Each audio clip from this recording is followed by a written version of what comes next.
Pour continuer avec ce qui a été interrompu par la pause, je demande encore un volontaire pour nous lire. L'histoire? Oui, lisons d'abord là. Je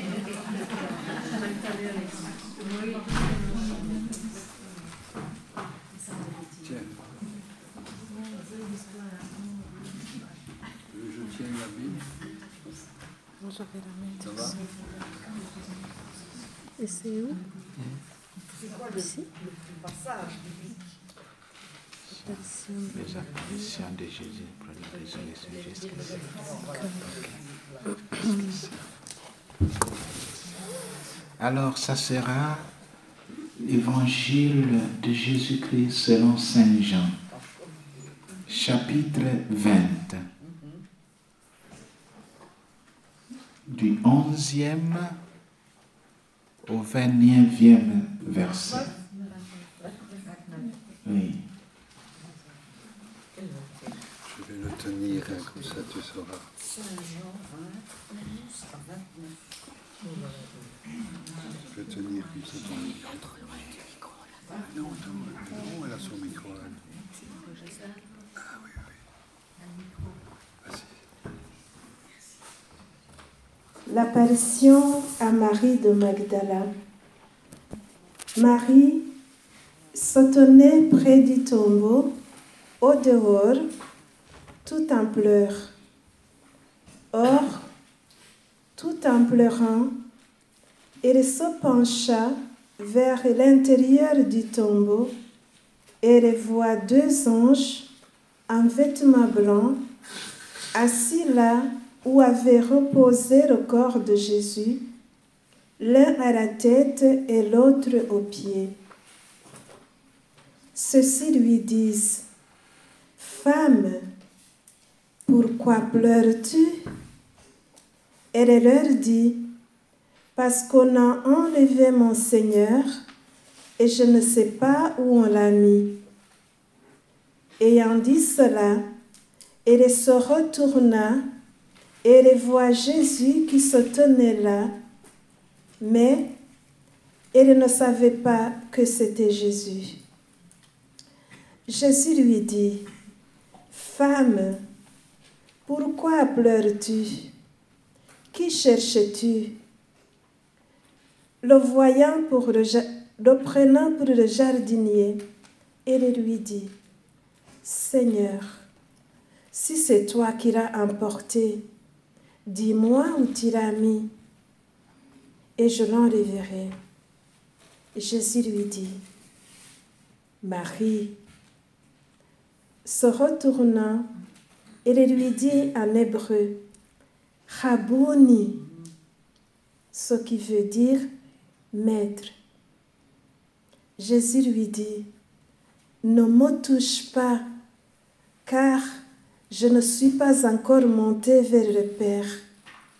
Mais va trouver mes frères et dis-leur: je monte vers mon Père et votre Père, vers mon Dieu et votre Dieu. » Marie de Magdala vient annoncer aux disciples: « J'ai vu le Seigneur. » Et qui lui a dit cela? Apparition aux disciples. Le soir, ce même jour, le premier jour de la semaine, et les portes étant closes, là où se trouvaient les disciples par peur des Juifs, Jésus vint et se tint au milieu, et il leur dit: « Paix à vous. » Ayant dit cela, il leur montra ses mains et son côté. Les disciples furent remplis de joie à la vue du Seigneur. Il leur dit alors de nouveau: « Paix à vous. Comme le Père m'a envoyé, moi aussi je vous envoie. » Ayant dit cela, il souffla et leur dit: « Recevez l'Esprit Saint. Ceux à qui vous remettrez les péchés, ils leur seront remis. Ceux à qui vous les retiendrez, ils les sont retenus. Or, Thomas, l'un des 12, appelé Didyme, n'était pas avec eux lorsque Jésus vint. Les autres disciples lui dirent donc, « Nous avons vu le Seigneur. » Mais il leur dit, « Si je ne vois pas dans ses mains les marques des clous, si je ne mets pas mon doigt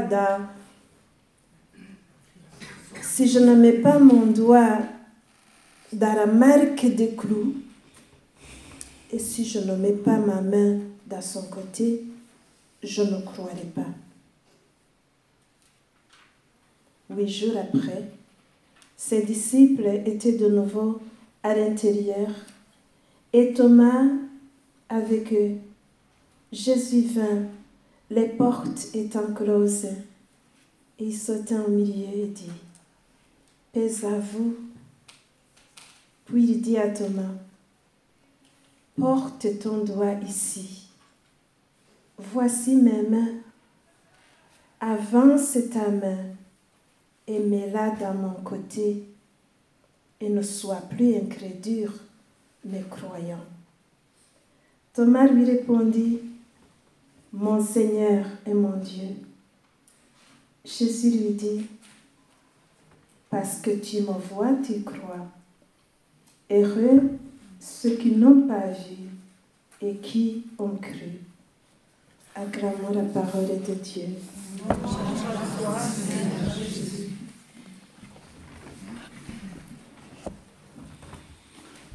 Vous connaissez cet évangile, non? Cette page de l'évangile.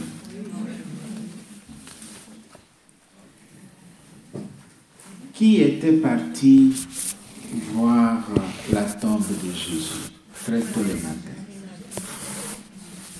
Savait-elle que Jésus était mort? Ok. Donc, elle était partie voir les corps de Jésus. Et quand on lui pose la question, les anges lui posent la question, qui cherches-tu? Qu'est-ce qu'elle a dit? Non. Non.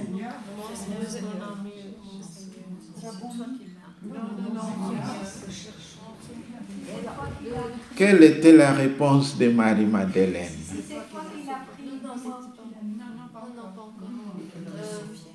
Jésus le crucifié? Non. On a lu ça maintenant. Mon Seigneur? Non. Si c'est toi qui l'as pris, après on le montre. Ceux qui lui disent, « Femme, pourquoi pleures-tu » Elle leur dit, « Parce qu'on a enlevé mon Seigneur. » Ah oui, on a enlevé mon Seigneur. Et si c'est toi qui l'as enlevé, dis-moi où il est. Oui, très bien. On a enlevé mon Seigneur. Mais qu'est-ce que Marie-Madeleine appelle ici mon Seigneur? Son maître, Rabouni, son corps. Les corps morts de Jésus. Les corps enterrés de Jésus, Marie-Madeleine appelle ça mon Seigneur. Les corps humains, et spécialement les corps des chrétiens, même après la mort, gardent un caractère très sacré.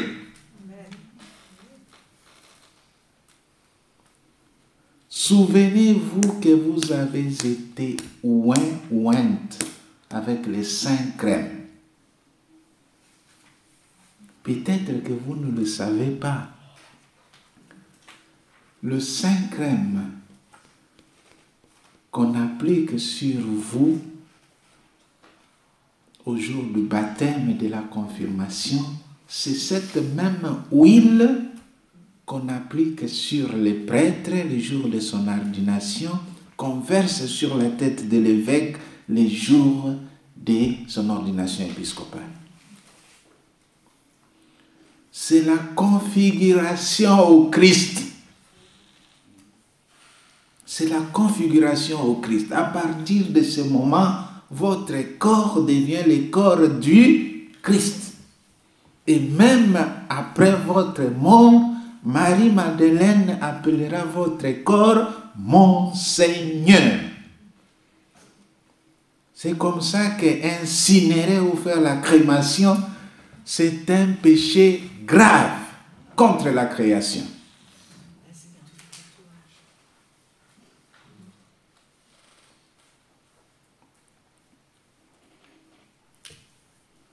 Je me suis fait comprendre. Si je n'ai pas bien parlé, je le répète. Incinérer les corps des chrétiens, c'est un crime, un péché contre la création. Mais qu'est-ce que disent l'Église? Ah, rien. La Bible dit que Marie-Madeleine appelle le corps mort de Jésus mon Seigneur. Et ça continue. Ce n'est pas fini là-bas. Jésus vient saluer les apôtres. Ils ont peur parce qu'ils pensent qu'ils ont vu un revenant. Il leur montre ses pieds, son côté et ses mains. Qu'est-ce qu'il leur montre? Son corps. Le corps est un symbole. Vous savez la souffrance qu'ont ceux qui ont entendu un parent, un frère, un enfant mourir sans retrouver le corps.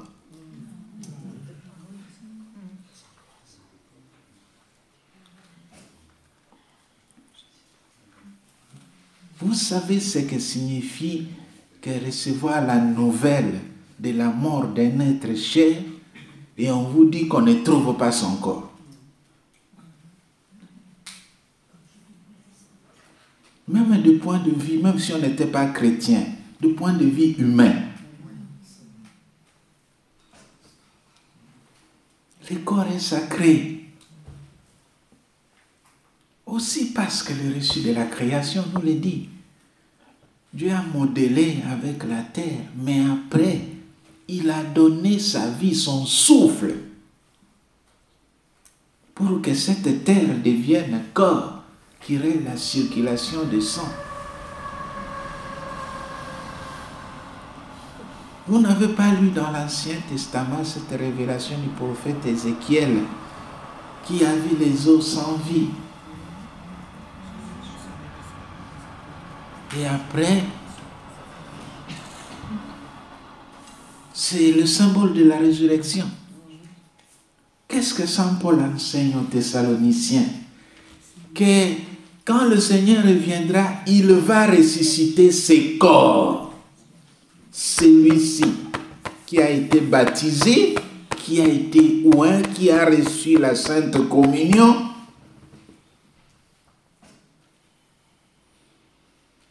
quand nous recevons la communion, qu'est-ce que nous recevons? Les corps et les sangs du Christ. Le corps et les sangs du Christ.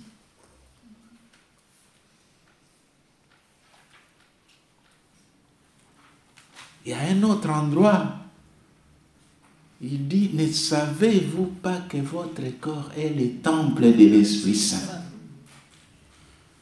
Ne sais-tu pas, tu es le temple. Et même,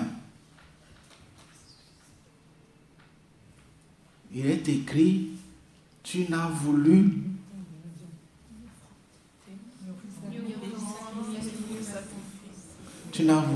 ni sacrifice ni holocauste, mais tu m'as donné un corps. Alors j'ai dit, mais voici Seigneur, je viens faire ta volonté. Parce que tu m'as donné un corps.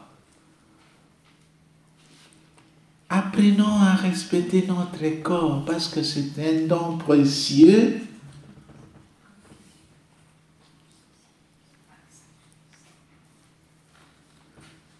comment vous vous sentez? Comment vous vous sentez vous-même? Peut-être nous ne pensons pas trop. Vous êtes en train de passer et vous rencontrez un handicapé qui n'a pas de mains ou qui ne sait pas marcher. Vous ne réfléchissez pas en ce moment-là de voir que le Seigneur m'a privilégié. Qu'est-ce que lui a fait pour manquer ce que moi j'ai? Et un don, une faveur que le Seigneur m'a faite, je vais le saboter.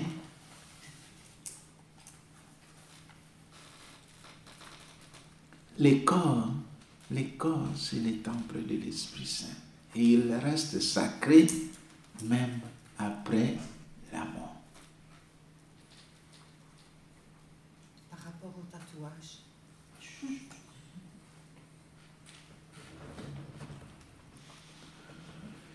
Lisons le livre du ciel.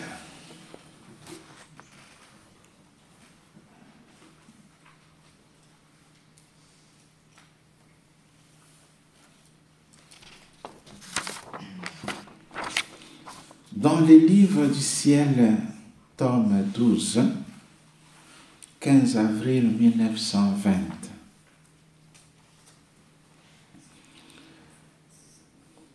Livre du ciel, tome 12, 15 avril 1915. Et 15 avril 1920. 1920. Pas 2-0, mais 2-0. Ah, ma fille, ton état douloureux, je le ressens dans mon cœur. Savoir prendre la souffrance qui se présente devant nous comme un autre. Ça va? Et devant la souffrance des autres, nous devons devenir des solutions. Nous devons faire quelque chose pour mettre fin à la souffrance des autres. C'est ça notre façon de participer aussi à la souffrance du Christ. Je vous disais hier ou avant-hier, souffrir à la place du Christ, c'est aussi prendre de la voix pour des sans-voix. Vous passez et vous voyez quelqu'un en train de tabasser un autre. Et vous ne dites rien, vous passez, comme si ça ne vous concerne pas. Quand on condamne injustement des innocents,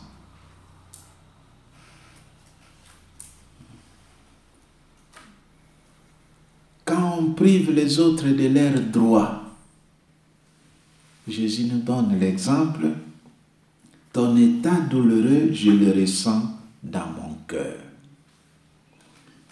La souffrance dans notre monde augmente aussi à cause de l'insensibilité de nos cœurs. L'homme de notre temps devient de plus en plus insensible à la souffrance des autres. Il y a quelqu'un qui vient entrer ouvrir la porte. Oui, devant ma voiture.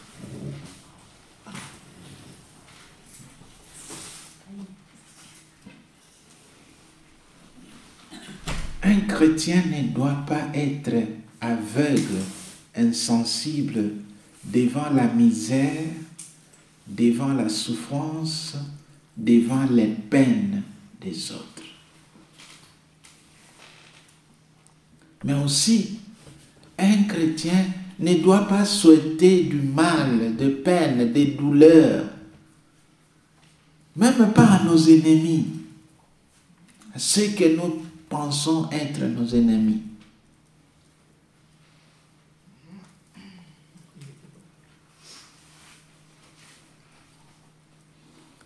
Il y a une chose qui m'est restée marquée dans la mémoire et souvent je l'ai déjà utilisé quelquefois dans des retraites. Quand on a tué sauvagement le président de la Libye, le colonel Kadhafi, et nous savons comment toutes les manigances organisées, une chose qui m'avait impressionné, c'est un président qui, quelques minutes après la mort après l'assassinat de ce président, il sort à la télévision et il dit plus ou moins ceci, parce que les journalistes lui ont posé la question. Il a dit: on ne peut pas se réjouir de la souffrance et de la mort d'un être humain, quel que soit le mal qu'il a fait.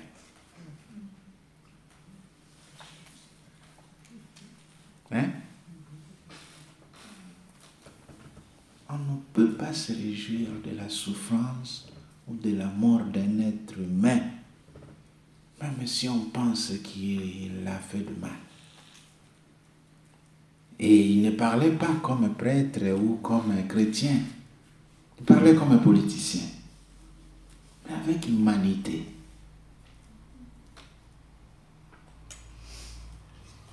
Je ressens que le courant de la souffrance qui passait entre moi et ma mère se répète. Donc, quand il nous voit dans la souffrance, le Seigneur sent ce courant qui passe de la souffrance qui passait entre lui et sa mère.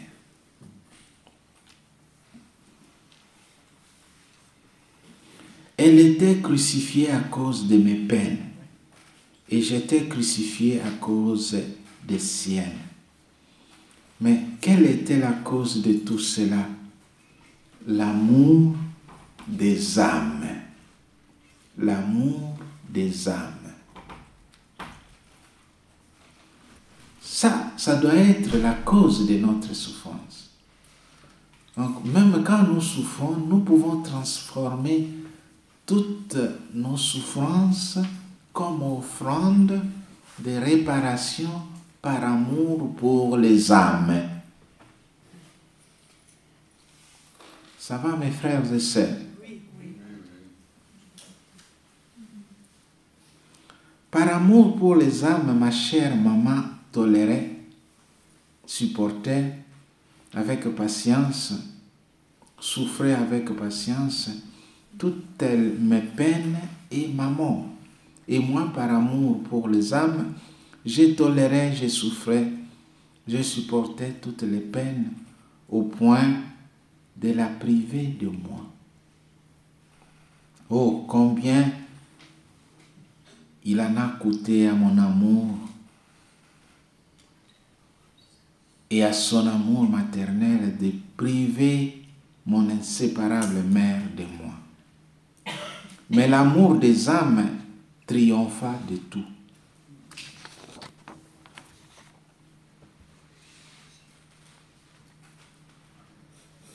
L'amour, lorsque tout est centré sur l'amour, pas sur les intérêts et les passions, cette souffrance est un acte divin.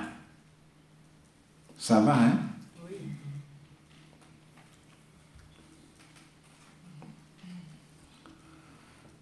Ma fille, moi je fus le premier roi des douleurs. Le premier roi des douleurs, dit Jésus dans le tome 15. Tome 15, 23 mars 1923.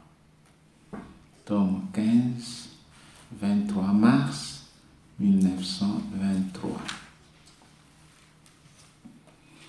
J'ai pensé aux douleurs de ma maman céleste et mon aimable Jésus, bougeant en mon intérieur, m'a dit: ma fille, moi j'ai fui le premier roi des douleurs. Et moi, étant à la fois homme et Dieu, je devais tout centraliser à moi afin d'avoir la primauté sur tout, ainsi que sur les douleurs même. Celle de ma maman n'était rien d'autre que les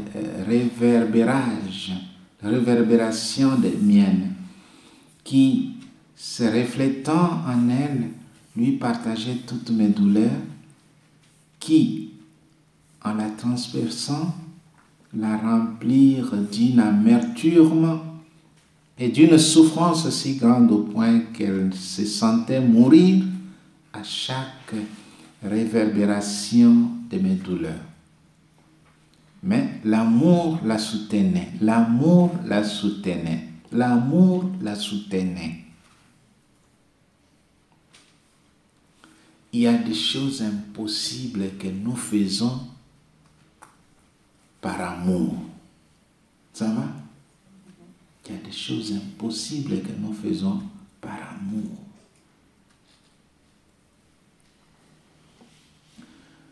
Vous avez certainement vu une image ou quelques vidéos d'un enfant de la République démocratique du Congo qui était tué par des rebelles à l'est du Congo, dont la mère était tuée. Elle était seulement avec sa mère. Un enfant, d'ailleurs nu. Elle fuyait la guerre avec sa maman. Et les rebelles ont tué la maman. Ils ont laissé la maman, l'enfant vivant et la maman tuée. Cet enfant est resté là. Sa maman, le corps de sa maman s'est décomposé et elle continue à pleurer. C'est sa maman. Ce n'est pas une pourriture pour elle, c'est sa maman. Ça aussi, ça peut nous enseigner. Il y a des choses atroces qui se passent dans le monde. Hein? Et souvent ici, on ne vous montre pas ces choses parce que c'est toutes les télévisions et les journaux appartiennent à tous ces criminels qui organisent des guerres. Et ils disent ce qu'ils veulent mettre dans vos têtes et cachent la réalité de la vie du monde.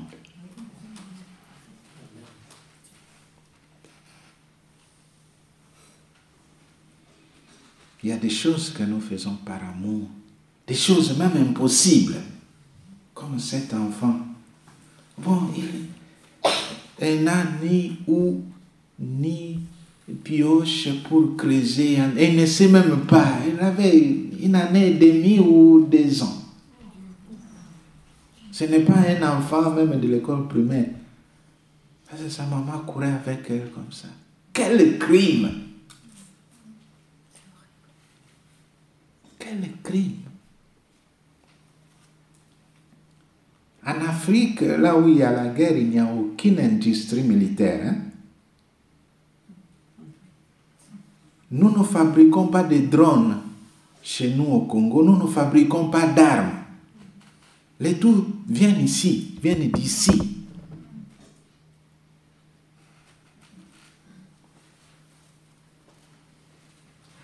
Quel crime!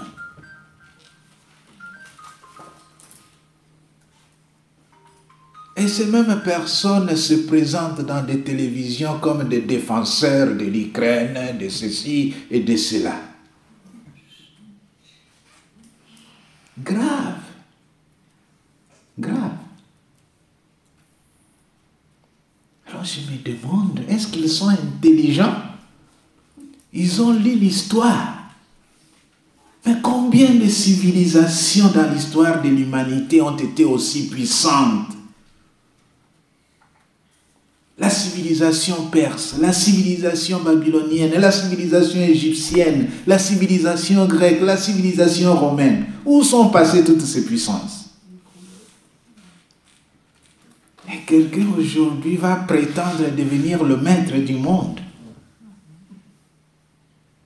Tout ce qui n'est pas Dieu a un commencement et aura une fin.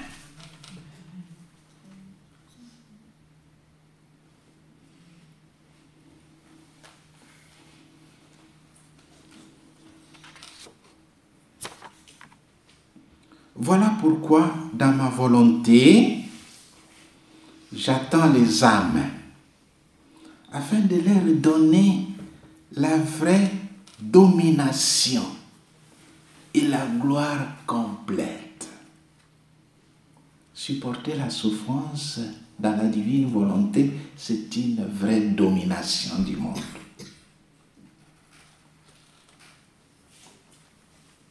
Et la gloire complète. Pour tout acte et toute peine qu'elle puisse souffrir. Tout acte et toute peine que vous recevez dans la divine volonté est une domination, une vraie domination et une gloire complète sur le monde.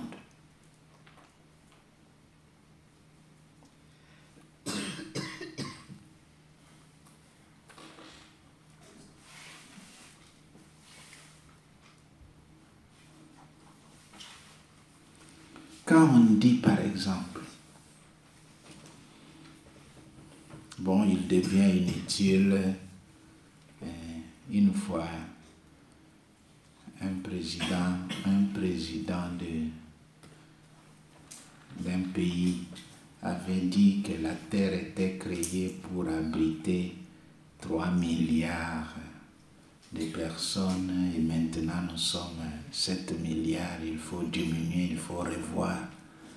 Mais quelle audace! Toi tu étais quand Dieu a créé le monde.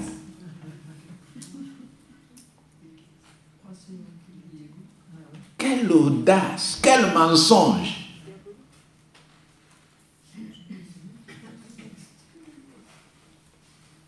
Qui était témoin quand Dieu a créé les planètes, les astres, et qui connaît, qui peut dire réellement la dimension de l'univers?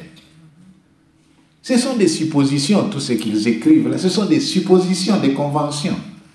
Qui connaît réellement les dimensions de l'univers, de la création?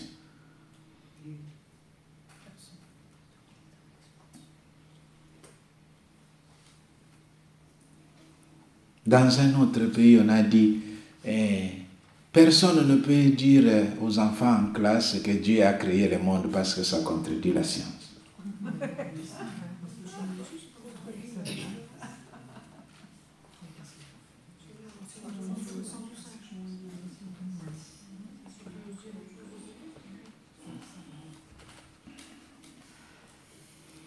Donc, voilà pourquoi dans ma volonté, j'attends les âmes, afin de leur donner la vraie domination et la gloire complète pour tout acte et toute peine qu'elles puissent souffrir. En dehors de ma volonté, écoutez, en dehors de ma volonté, l'agir et la souffrance, je ne les reconnais pas. En dehors de ma volonté, l'agir et la souffrance, je ne les reconnais pas. Je les reconnais seulement lorsqu'ils sont dans la divine volonté. Je pourrais dire, je n'ai rien à te donner. Donc on ne souffre pas pour souffrir. La souffrance dont nous parlons ici, c'est celle qui est offrande.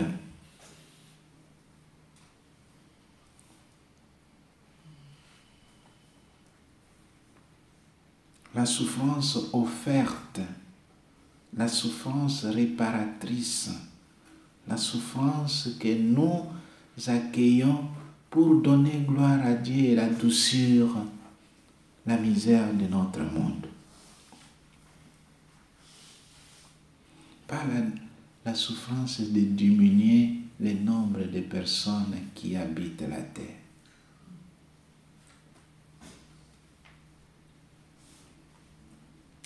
Quelle est la volonté qui t'a animé pour que tu fasses ou que tu souffres cela? Ça, c'est la question que le Seigneur nous demande. Quand nous acceptons de souffrir quelque chose, nous souffrons pourquoi? Est-ce pour donner gloire à Dieu, sanctifier le monde, ou nous souffrons parce que nous l'aurons voulu nous-mêmes?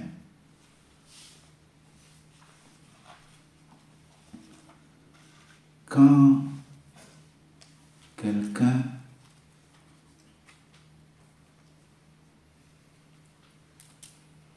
quitte Bruxelles,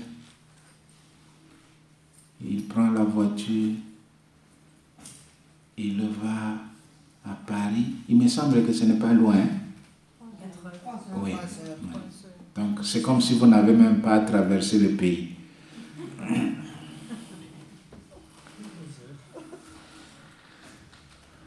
Vous allez là pour entrer dans un club de drogue, ainsi de suite. Et puis on vous arrête, la police vous frappe à mort. Ce n'est pas ça la souffrance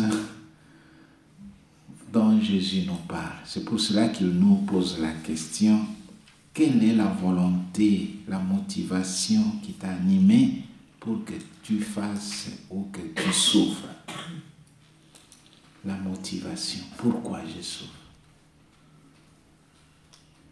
Si la souffrance c'est le résultat de mon mauvais comportement, ce n'est pas ça dont on parle. Si la souffrance c'est le résultat de mes déviations, de mes sentiments, de mes passions, de mes désirs erronés, désorientés, ce n'est pas ça la souffrance dont on parle.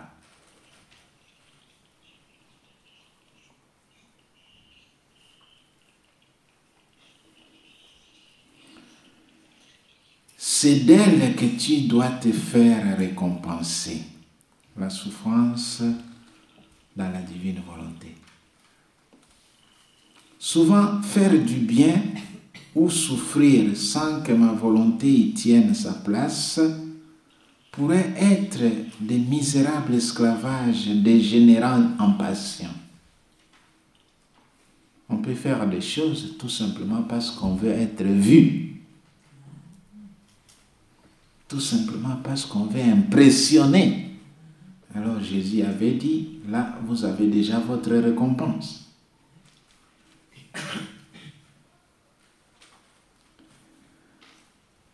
Lors d'une retraite dans une communauté, j'ai parlé du travail. Le travail et le comportement de Jésus. On nous dit de Jésus dans le récit de sa rencontre avec la femme samaritaine au puits de Jacob. Tout commence par le fait que Jésus revenait de sa mission et on dit qu'il était fatigué. Et qu'est-ce qu'il a fait quand il était fatigué? Il s'est assis. Nous, parfois, pour impressionner le monde, nous voulons donner l'impression que nous sommes toujours forts, nous ne nous fatiguons pas. Jésus, qui est Dieu, était fatigué et il a dit, il a même dit aux apôtres, vous allez au village là à Borin chercher la nourriture parce que moi je suis fatigué.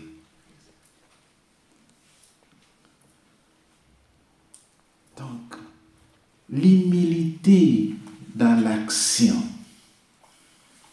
savoir ses limites,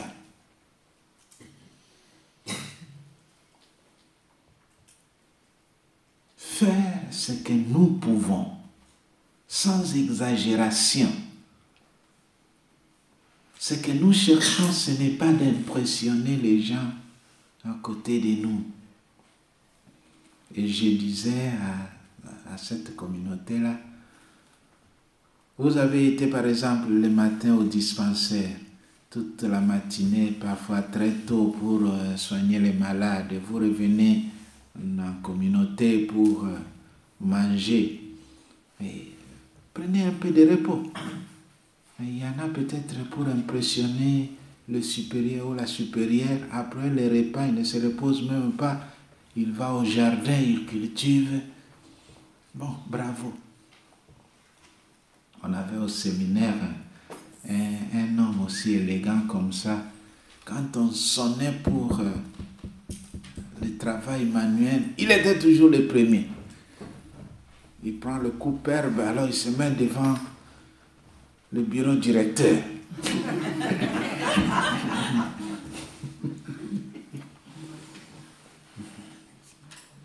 C'est bien.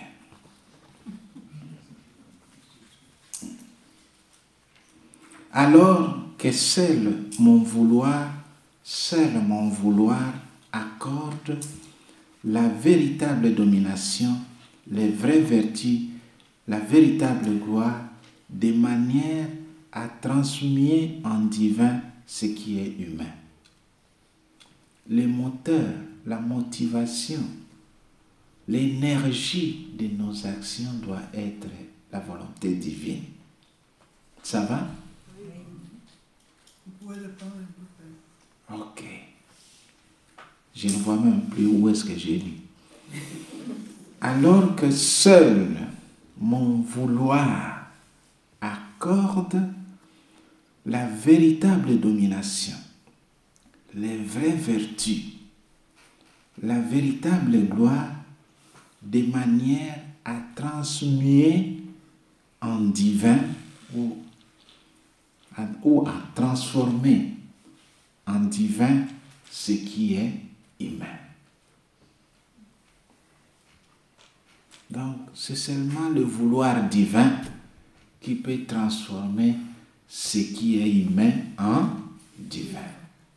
Alors, si nous écartons le vouloir divin, le divin vouloir, la divine volonté, il ne reste que de l'humain, et l'humain n'a pas la puissance de transformer ce qui est humain en divin.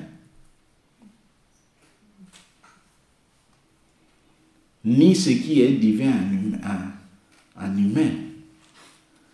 C'est pour cela que quand nous prions, quand nous faisons quelque chose, nous disons, viens divine volonté faire ceci en moi. Parce que c'est seulement ce moteur, cette énergie qui a la capacité de transformer.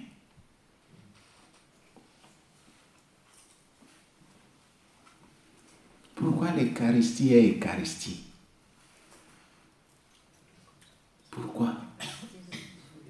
C'est parce que ce Verbe éternel de Dieu qui avait dit fiat lux, fiat dis, fiat ceci, et c'est tout comme ça, c'est lui qui a dit aussi, prenez, mangez-en tous, ceci est mon corps. Et chaque fois que vous ferez ceci, et ça devient Eucharistie. C'est parce que lui l'a dit. Ce n'est pas parce que nous accomplissons des rites. C'est parce que c'est son vouloir.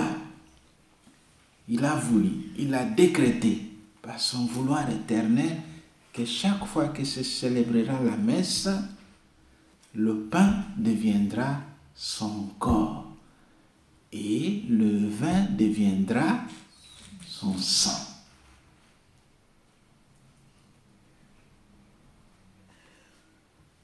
C'est pour cela aussi que nous devons le savoir.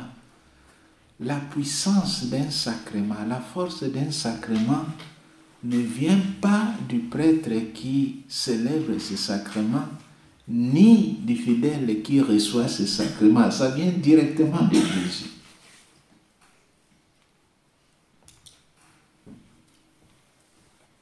Seul mon vouloir accorde la véritable domination, le vrai vertu, la véritable gloire de manière à transformer en divin ce qui est tout simplement humain.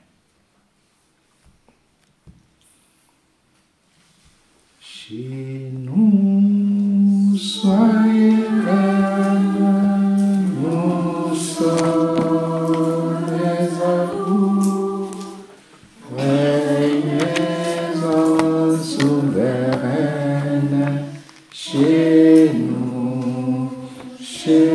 nous.